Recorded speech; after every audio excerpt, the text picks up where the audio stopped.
There is something profound about silence that most people never understand until life forces them to. Silence is not empty. It is full of revelations, full of truths that words often bury, full of realities that distractions work hard to cover up. When you remove yourself from someone's life, when you disappear not out of anger but out of wisdom, you introduce a force more powerful than confrontation. You introduce silence. Day by day, in the vacuum you leave behind, something incredible begins to happen to his mind. Without the noise, without the background, without your voice filling the space, he is left alone with the only thing he cannot escape, himself. At first the mind resists. It searches for the familiar sounds, the habits of interaction, the comfort of the energy it used to feed on. It looks for the person it once had access to, not always valuing them properly, and finds nothing but an empty space where life once vibrated. In that space, silence stretches out like a mirror. It shows him what he could never see when you were around, because people rarely notice the air they breathe until it is gone. And now there is no one to argue with, no one to blame, no one to deflect toward. There is only the reflection, standing quietly in front of him, asking questions he cannot answer quickly. The silence starts small, almost like a whisper he can ignore, a twinge of discomfort here, a flash of memory there. But silence is patient. It does not rush, it does not demand, it simply waits, and it grows. Every morning he wakes up and realizes you are not reaching out. Every evening he checks and finds no new message, no sign of your presence trying to break through the invisible wall. And slowly his mind begins to realize that the silence is not a phase, it is a reality. It is real, and it must be faced. And in this facing, in this unavoidable confrontation with absence, his mind starts the slow, grinding work of rewiring itself. The mind begins to shift from outward distraction to inward reflection. It starts asking questions it never wanted to ask before. What did I miss? What did I do wrong? Why didn't I listen when it mattered? Why did I think there would always be more time? In the noisy moments of life, when distractions are endless and validation is easy to find, those questions are drowned out. But silence removes the noise. Silence amplifies the real issues. Silence corners the mind into honesty. The longer the silence holds, the more profound the transformation becomes. His mind stops being reactive, no longer focused on what you did or didn't do, and becomes reflective, searching inward for answers. This rewiring process is not gentle. It does not feel good. It feels like loss. It feels like regret. It feels like being stripped down to the bone where no excuse is live. But this pain, this discomfort, is the birthplace of awareness. For the first time, perhaps in a very long time, he sees not the version of himself he tried to project to you or to others, but the real self, raw, unpolished, imperfect. The silence becomes a teacher. Every unanswered thought, every moment of missing you, every realization that no new memories are being made, they all form the curriculum. And day by day, he either learns or he crumbles. But either way, the mind is being rewired. Neural pathways that once relied on immediate gratification, on the assumption that you would always be there, start to wither away. New pathways, ones based on humility, on appreciation, on understanding consequences, begin to form. These changes are not visible from the outside. He can laugh with others, he can look unbothered on the surface, but the real work is happening deep inside where nobody can see. Silence, you see, removes illusions. It strips away the comfort of half-truths. It makes a man sit with what he has done and what he has lost. It forces him to recognize that connection is not something to be demanded or controlled. It is something to be earned and honored. And where before his mind may have sought to control the narrative, now it seeks simply to understand it. This is the power you unleash when you disappear and stay disappeared not as a punishment, but as a declaration that you will no longer be the one carrying the weight of the relationship alone. Silence becomes a mirror because it forces the mind to see not what it wants to see, but what is really there.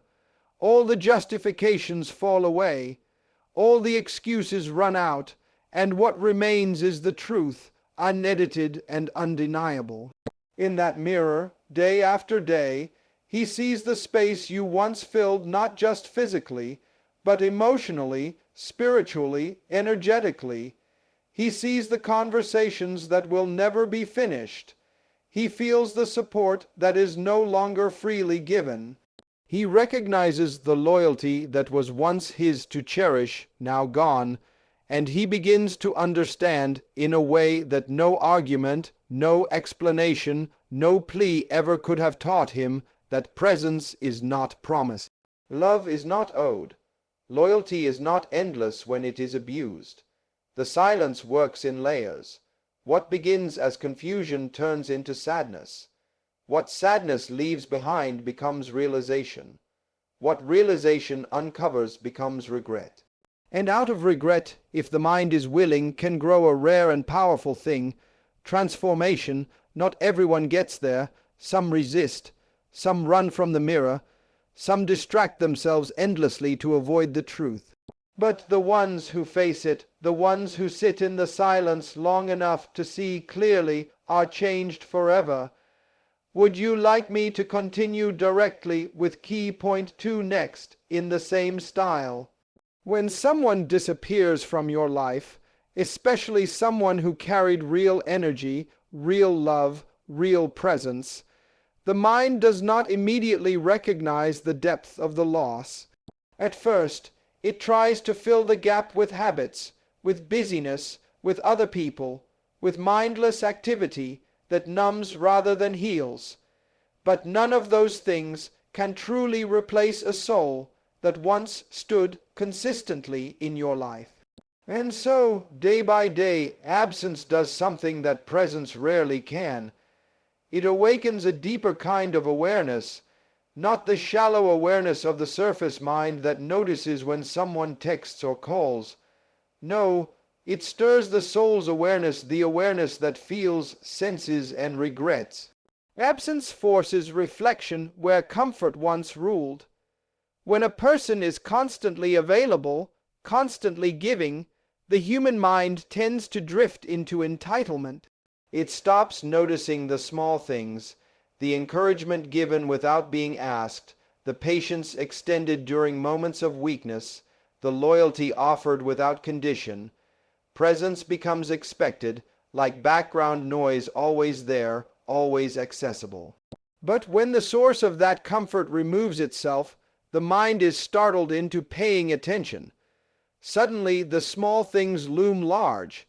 Suddenly the moments that were overlooked become significant. Suddenly the kindness that was once dismissed becomes a memory that echoes louder and louder with each passing day. At first, the mind tries to resist. It will argue internally, rationalize, even deny. They'll come back. It says this is temporary. It insists they can't really be gone. It whispers, but absence is powerful because it tells no lies. It simply remains. It provides no comfort, no rebuttal, no negotiation. It holds its position without words, and in that unchanging stillness, the truth starts to drip through. The mind, unable to control or alter the reality, begins to surrender to the recognition that something precious has truly been lost. In that surrender, a new layer of awareness begins to emerge, an uncomfortable awareness. The mind realizes it didn't say thank you enough, it didn't listen closely enough, it didn't appreciate deeply enough. And this realization is not soft, it is sharp. It cuts through the ego's defenses. It stings because it is tied to what can no longer be corrected with a simple apology. Presence can be apologized to. Absence cannot. Absence forces a person to live with the knowledge that opportunities were missed, that kindness was mishandled, that love was undervalued. Every day that passes without your return deepens this awareness. It becomes a weight that is carried everywhere. It shows up in places where distraction was once easy. It creeps into quiet moments, into random memories, into dreams that used to offer escape.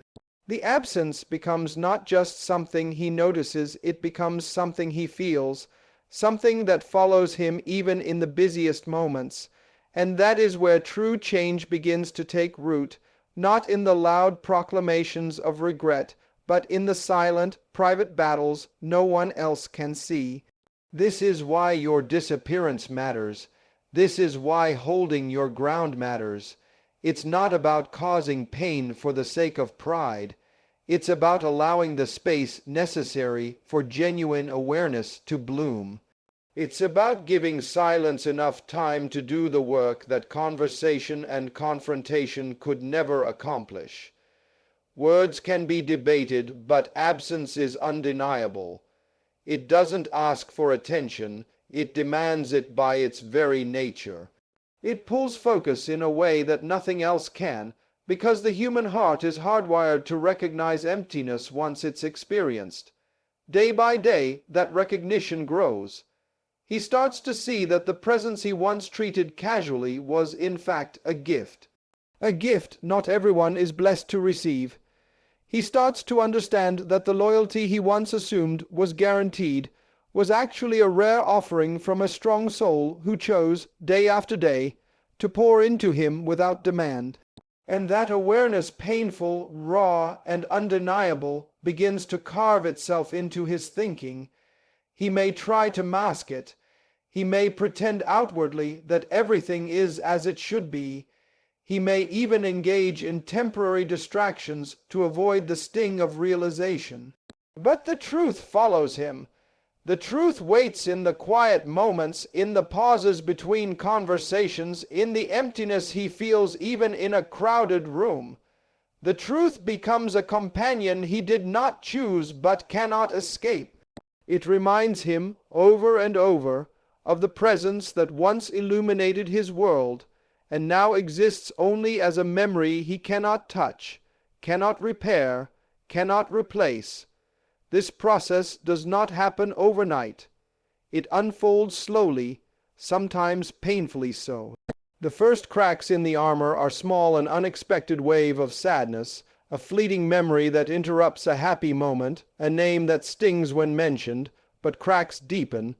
The mind, once open even slightly, continues to be exposed to deeper levels of recognition. Awareness grows heavier. It becomes harder to lie to oneself about what was lost and why. It becomes harder to ignore the truth that the absence is not punishing him, it is revealing him to himself. Awareness reshapes the mind because it forces accountability. It forces a person to sit with their own choices without the buffer of another person's forgiveness softening the blow. And in that accountability, a new seed is planted, the seed of humility, the seed of gratitude, the seed of transformation that could only ever grow in the soil of true, undeniable awareness. Would you like me to move right into expanding key point 3 next, keeping the same powerful, flowing energy? When the noise of distraction fades and the absence finally settles into his daily experience, the mind has nowhere left to run. It begins to do something it cannot avoid, reflect. Reflection is not a voluntary process at this stage. It is involuntary. It's like breathing. Every quiet moment, every reminder, every sudden space that once was filled with conversation, laughter, support, all of it demands that he sit with the reality he once tried to deny. He may not want to look back, but the mind, trained by habit to seek familiarity, pulls the memories back into focus. And when he sees them through the lens of loss, they are no longer colored by the arrogance of assumption. They are colored by the pain of missed opportunities. At first, reflection comes in flashes, a casual thought about something you said, a moment remembered in the corner of his mind while he is busy with something else. Then the flashes become more persistent. Reflection turns into a movie reel that plays without invitation, running over and over again the moments where he failed to see, failed to appreciate, failed to act. He begins to relive conversations where you were trying to reach him and he was too blind to understand. He recalls the little acts of love that he shrugged off, the kindness he overlooked, the efforts he minimized, and this reflection isn't neutral. It's heavy. It carries weight because it is now attached to consequences. Before, the mind could brush away these moments with the comfort of your continued presence. Now there is nothing to soften the blow. Reflection no longer serves as entertainment or sentimental recollection. It has become the evidence of loss. It has become a mirror that shows him not who you were he always knew, that on some level, but who he was when he had you and what he failed to be. Slowly but surely, reflection morphs into something deeper, sharper, and more painful: regret. Regret is the child of reflection when reflection is rooted in real loss. It grows day by day because every new realization brings a fresh sting. Regret is different from sadness. Sadness can be soothed with time. Regret lingers because it is tied to choices, to actions, to moments that can never be redone. It is not just missing you, it is missing the chance to do things differently, to be better, to respond with the maturity and gratitude you deserved. Regret wraps itself around the mind like a vine, creeping into every thought. It shows up at unexpected times in the silence of the night, in the noise of the day, in the midst of meaningless conversations with others who cannot begin to fill the void your absence created. He starts to realize that your presence was not just valuable, it was rare, and he starts to understand that he treated something rare with the carelessness reserved for things assumed to be endless. This understanding comes not in a dramatic burst, but in a series of painful, accumulating moments. Like a leak that slowly floods a house, regret seeps into every corner of his mind.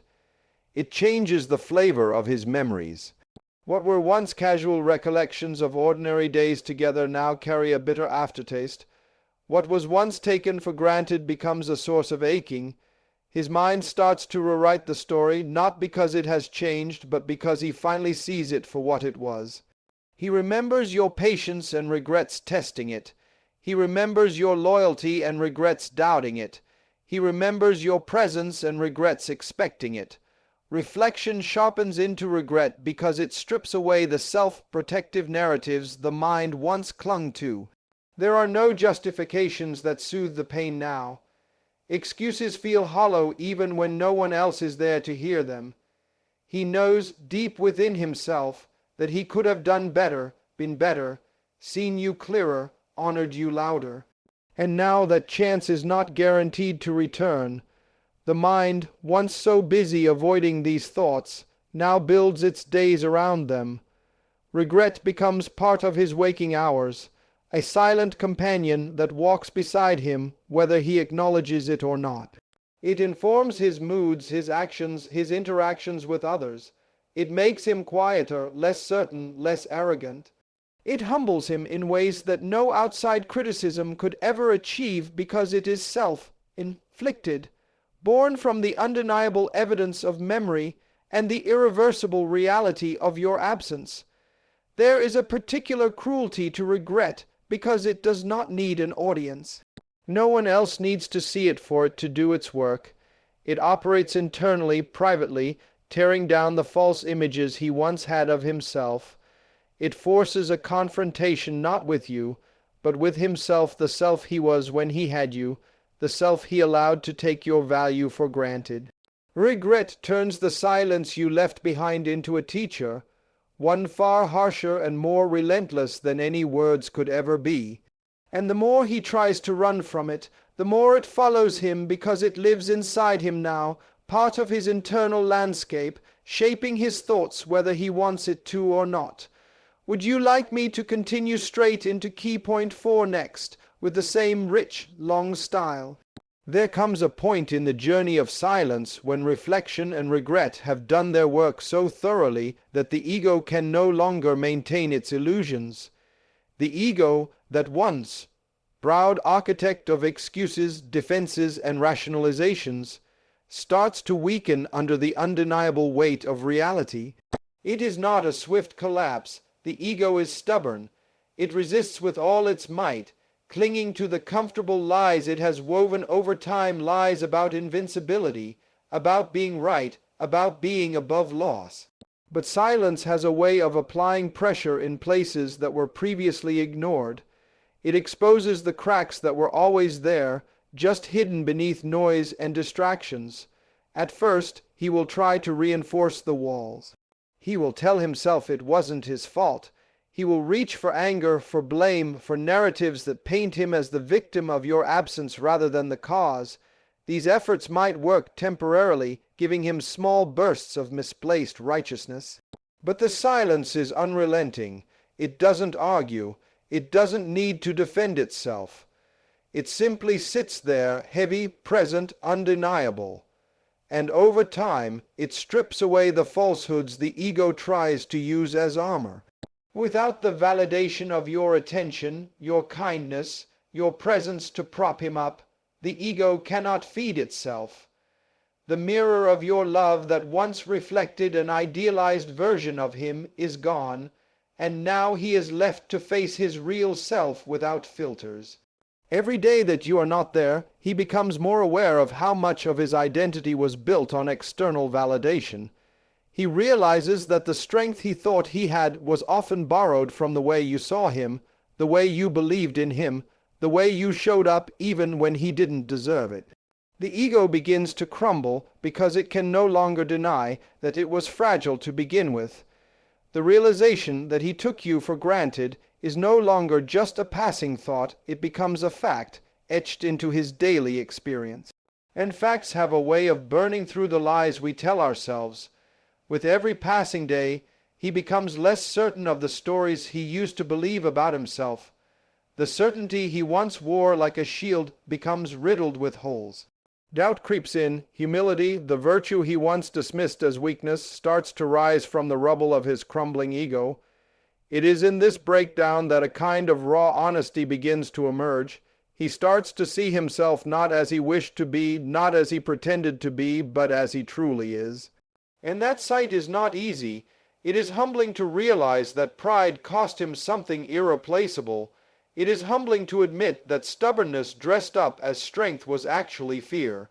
It is humbling to face the truth that love was offered freely, consistently, and beautifully, and that he mishandled it out of blindness, arrogance, or immaturity. The silence you left behind becomes not just a void, but a mirror. And what he sees in it is not flattering. There are no accolades, no applause, no admiration, only a man wrestling with the undeniable truth of his own mistakes. He cannot hide behind charm. He cannot distract himself with performance. He is stripped bare, confronted with the reality that who he thought he was and who he actually is are not the same. The mask he wore so comfortably in your presence begins to feel suffocating when worn alone. As the ego crumbles, it triggers a series of internal shifts. He becomes more aware of his own vulnerability. He notices the small human parts of himself that he once despised or ignored, the fear of abandonment, the need for connection, the deep desire to be seen and valued not for what he projects, but for who he truly is. These realizations are painful, but they are necessary. Growth never happens without discomfort. The dismantling of the ego is the price of awakening, and silence is the tool that makes the transaction unavoidable. He may try to rebuild the ego temporarily, reaching out for new distractions, new validations, new faces to fill the void. But nothing sticks the way it used to. Everything feels hollow because nothing can replace the genuine connection that was lost, a connection that was squandered because the ego had convinced him it would always be there. The collapse of the ego is not a single event but a series of small deaths, each one chipping away at the false identity he once protected so fiercely. Through it all, the silence remains patient, steady, and mercilessly honest. It offers no shortcuts, no easy escapes, only the daily confrontation with himself, the unvarnished truth of who he has become without you.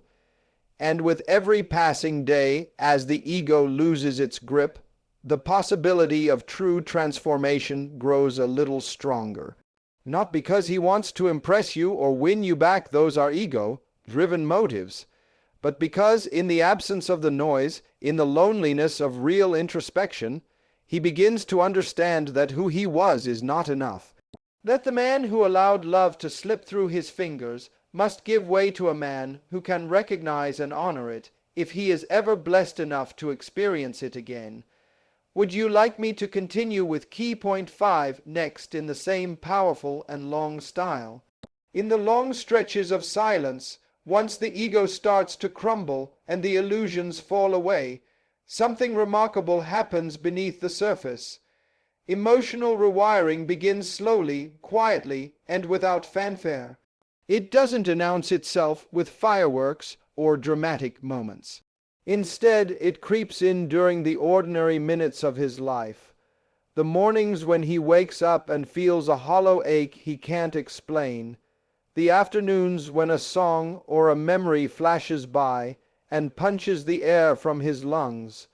The nights when loneliness isn't just an emotion but a physical presence he can't escape. Day by day, without even realizing it at first, his emotional architecture begins to change. At the start, he fights it. The mind resists change. It's built to find the familiar and cling to it, even if the familiar is dysfunction or pain. But silence has stripped away his usual sources of distraction, and without those, the brain must find new patterns. Old patterns like anger, pride, avoidance, they start to lose their grip because there is no fuel to sustain them. Anger needs an opponent. Pride needs an audience. Avoidance needs a chaos to hide behind. In silence, there is none of that. Just him and the truth he has been running from. And in that truth, emotional rewiring is not just possible, it becomes inevitable. He starts to think differently, even when he doesn't mean to. Little by little, his mind, stripped of constant external stimulation, begins to turn inward. Reflection, once something he might have mocked or avoided, becomes a daily reality. He revisits conversations he shrugged off, decisions he defended, moments he dismissed as unimportant. Now, in the quiet, every overlooked detail becomes heavy with meaning. He remembers the way you looked at him when you were disappointed but too graceful to say it. He recalls the times he felt you pulling away and chose to ignore the warning signs because admitting them would have forced him to change. These memories are no longer filtered through the lens of self-justification. They arrive raw and unedited, and with them comes a flood of emotions he never allowed himself to fully experience before. Guilt, regret, sorrow, emotions that the old wiring would have labeled as weaknesses now surge to the surface. And instead of burying them, he is forced to feel them. Feeling them is painful, but it is also cleansing. Every wave of emotion, every difficult night, every moment of unexpected tears is part of the rewiring. It's part of the transformation from a mind that once prioritized pride and control to a mind that now values authenticity and connection. The mind starts building new neural pathways, slowly replacing defensive mechanisms with emotional awareness. Empathy, something he once thought he understood, begins to take on a new shape inside him. He feels it not as a concept, but as a visceral reality. He imagines how you must have felt during the moments he was cold, distracted, indifferent. And it is not the imagination driven by guilt or obligation, it is driven by a newly awakening heart that can no longer shield itself with ignorance. The emotional rewiring touches not only how he feels about you, but how he feels about himself. He sees his own fragility with clearer eyes. He acknowledges that much of his previous strength was hollow, constructed more to survive than to thrive. And with this painful but liberating honesty, he begins to craft a different internal foundation. One built not on domination or detachment, but on openness and responsibility. The man who once recoiled from vulnerability begins to see it as essential, not as something to be exploited, but as a gift, a bridge to true connection, something sacred and rare. During this period of silent transformation, even his definitions of success, love, and happiness begin to change. He no longer measures success by who praises him or by how many people seek his attention. He no longer sees love as a game to win or a prize to claim. Happiness, once dependent on external stimulation, starts to root itself in internal peace. These shifts are gradual, almost imperceptible at times, but they are real. And they are the signs of emotional rewiring happening deep within his consciousness. This new emotional framework is not without its battles. Old habits die hard. There are days when he slips back into old patterns, days when he wants to numb the discomfort, avoid the truth, blame others again. But each time he tries, the silence reminds him of how empty those patterns truly are. The gratification they once provided now feels hollow, and the craving for deeper meaning pulls him back toward growth. The contrast between who he was and who he is becoming grows sharper with every passing week. The man who once thought emotions were liabilities begins to understand their power. He realizes that real strength is not the absence of feeling, but the mastery of it. Real leadership, real love, real living require the courage to feel fully, to admit faults, to embrace change, and to move forward with humility and gratitude. The emotional rewiring that silence initiated is not an overnight process, nor is it a comfortable one. But it is the birthplace of real transformation. Each tear shed, each regret acknowledged, each act of reflection carves out a new space in his heart and mind for something purer, something stronger, something lasting. Would you like me to continue with key point 6 now, keeping the exact same depth and style?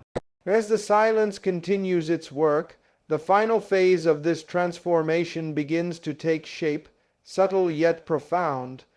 The man who once existed within the confines of his old self, shaped by patterns of behavior, ego, and shallow understanding, begins to evolve into something entirely new. He is no longer defined by the external circumstances that once controlled his emotional state. His identity is no longer tied to how others perceive him, how many people are around him, or how much validation he receives. Instead, he starts to discover who he is when all the distractions fall away.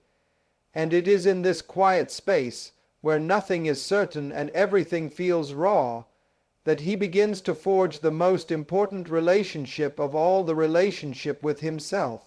It is often said that growth is uncomfortable, and this is especially true in the silence that follows disappearance. But what the man does not realize at first is that the discomfort is not just an inevitable part of the process. It is the signal that his transformation is working, that it is pushing him to transcend his old limitations. No longer is he trying to maintain a facade of invulnerability. He begins to see his flaws not as failures but as opportunities for growth. He no longer seeks to prove himself to others, to win their approval, or to be seen in a certain light. Instead, he becomes consumed by the desire to be better for himself, to be worthy of his own respect, to develop the courage to look in the mirror and see the reflection of a man who has nothing to hide. The silence strips him down, but it also rebuilds him. Each day, he becomes less reliant on the false identity he once carried. He is forced to confront his most intimate truths, his fears, his regrets, his mistakes, and his capacity for love. As he faces these, the man starts to let go of the stories he used to tell himself about what he should be. The stories that defined his worth by achievements, by the relationships he held, by the approval he received, these stories lose their power over him.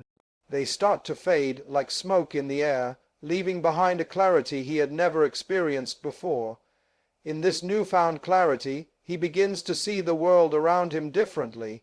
His relationships shift because his perception of himself has shifted. He no longer expects others to validate his worth because he has finally begun to do that for himself. He starts to see people not as sources of affirmation or validation, but as fellow travelers on their own paths. This shift is monumental. No longer does he try to control the dynamics of his relationships. He learns that the key to real connection is not in manipulation or in keeping people around him out of fear, but in showing up as his authentic self, flawed, open, vulnerable, and real. At the same time, the man starts to embrace responsibility in a new way.